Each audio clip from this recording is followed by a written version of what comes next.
Welcome to the Zach on Leadership Podcast. I am your host, Zach Hughes. Today's episode is entitled Lessons from Elon Musk's Leadership of Twitter. In the informal conversation circles of tech leadership, there is a current topic that's been just too juicy to resist. I can't tell you the number of times over the past few weeks and months I've been asked, "So, what do you think about Elon and Twitter?" This whole situation is unfolding in real time, so I don't yet have the luxury of looking back and evaluating what worked and what didn't. Therefore, my analysis is simply a set of current observations. Before I begin, you should know that this isn't my first review of Elon Musk. I wrote an article about him back in 2017 and rendered lessons from his leadership of PayPal, SpaceX, and Tesla. There's a link to that article in my show notes. Musk and Twitter. I think there's a common comparison trap that we all fall into. We are all far too liberal with comparing leaders in contexts as if they are all equal. We cannot simply watch what another leader does and attempt to replicate it and expect the same outcomes in a completely different context. You are not Elon Musk, neither am I. There are certain aspects of his leadership style that work for him because he's Elon. Your IT department is not Twitter, neither is mine. While I love to look to big tech for insights on trends, I realize that there's a huge difference. Leaders start with why. Leaders are driven by purpose. Understanding, refining, and communicating our why statements are essential activities. Many wonder why Elon Musk, given his immense wealth, would bother with a social media platform. His purpose has been clear from the start. Before offering to purchase Twitter, Elon tweeted this: "Given that Twitter serves as the de facto public town square, failing to adhere to free speech principles fundamentally undermines democracy. What should be done?" Free speech continues to drive everything Elon does with Twitter. It's the filter through which all decisions pass. Musk tweets about free speech nearly every day. As a leader, how often do you talk about your purpose? Speaking for myself, I know it's not enough. I know I can do better. I can be clearer. I can be more consistent. Truth and transparency. Musk fully acquired Twitter on October 28, 2022. That line of demarcation separates old Twitter and new Twitter. Musk's leadership actions are consistent with someone who steps in to clean up a mess following a scandal. He is ruthlessly bringing to light the lack of transparency that existed in old Twitter, while simultaneously promising transparency for all content moderation activities on new Twitter. On the December 5th episode of the Crypto Roundtable Show, Musk said this: "Competition is a force for keeping companies honest. So, if there's a competition for the truth, and Twitter wins the competition for the truth, then it will win over the readership and attention of the public, and everyone else will be forced to tell the truth too." This quest for truth and transparency so far has culminated in the release of the Twitter files, exposing the secrets of old Twitter. So what's the lesson here? So much of this is specific to the situation at Twitter. Most of us aren't dealing with anything like this. Here's my takeaway.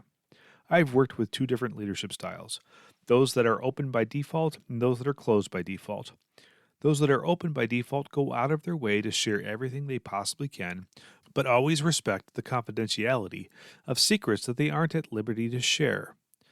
Others are closed by default. They know information, but they're bad at sharing it for one reason or another. They will share if prompted, but that's about it. Everyone I know would rather work for a leader that is open by default. Truth and transparency go a long way. Just like Elon said, when you start leading that way, others will be forced to as well, and that's a good thing. Employees and culture. When Musk took over Twitter, he laid off a large portion of the workforce. In my experience as a leader, I've never needed to do that. That act tends to have deleterious impact on the culture.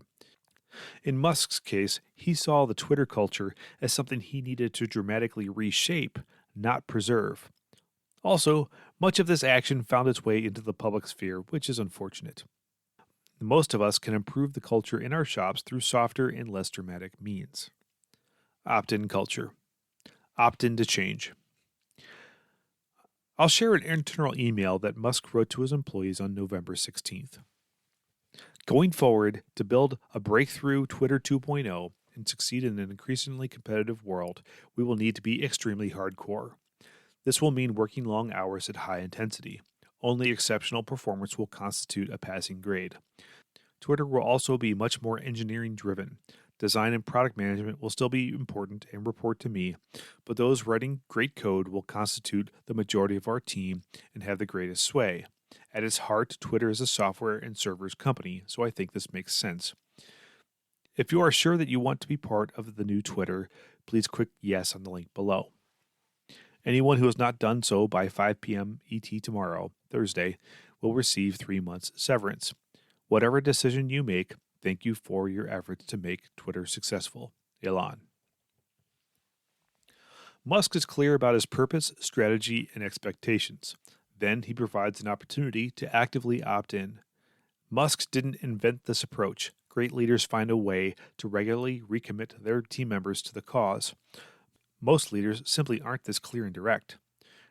Most of us can find a way to regularly re-enlist our team members to our clear purpose and strategy without the need for an ultimatum at the end. A simple, yes, I'm on board, in a one-on-one conversation will usually suffice. Extremely hardcore with long hours at high intensity. I've come across many that are triggered by Musk's description of work at Twitter. Here's my read. Yeah, that's about right. Huge seasons of my 24-year career could easily be described as extremely hardcore with long hours at high intensity. That's the deal. That's one of the reasons I'm so big on taking vacations. It's not just technical work that's intense. Many jobs are. The farmers I know work harder than I can fathom. Remote work and empathy. Musk is famous for his hardcore stance on remote work. Long before taking over Twitter, he banned the practice at Tesla and SpaceX. Then once at Twitter, he rolled out a similar policy, with exceptions only approved by him. After the aforementioned opt-in event, Musk softened his stance with remote Twitter employees. Here's a quote. Regarding remote work, all that is required for your approval is that your manager takes responsibility for ensuring that you are making an excellent contribution. End quote. He added that he wanted to see remote teams gather in person at least once per month. I'll give credit to Musk for accommodating his newly committed team members. Unlike the rest of us, he doesn't appear to struggle with attracting and retaining talent, so his motivation appears to be genuine accommodation resulting from active listening. He's also empowered his managers with the task of managing and leading frontline team members, which is incredibly important. While I give credit for Musk's empathy demonstrated here, clearly that's not his strong suit. I have high expectations of empathy and overall emotional intelligence for all tech leaders. If you are Elon Musk, perhaps you can get by with the bare minimum. For the rest of us regular leaders, we need a lot more of that in our leadership repertoire. Conclusion. It's too early to judge the results of Elon Musk's leadership of Twitter. Will he drive it into the ground or lead it to unseen heights of success? I don't know, but Musk has an impressive track record for leading high-tech companies from early stages to scaled success. This is the first well-established firm that he's led, so this is uncharted territory for him. I'll eagerly watch right alongside all of you. Elon Musk is a fascinating technology leader. In this podcast episode, I've analyzed his actions and considered how we should respond in our leadership roles. One final note. Musk wears his politics on his sleeve and has made many polarizing statements recently. For my listeners, let's please keep politics out of the comments section. Apart from that, I would love to hear from you on your reflections on Musk's leadership style and my analysis. I hope to hear from you. That's all for this week's episode of the Zach on Leadership Podcast. Thanks for listening.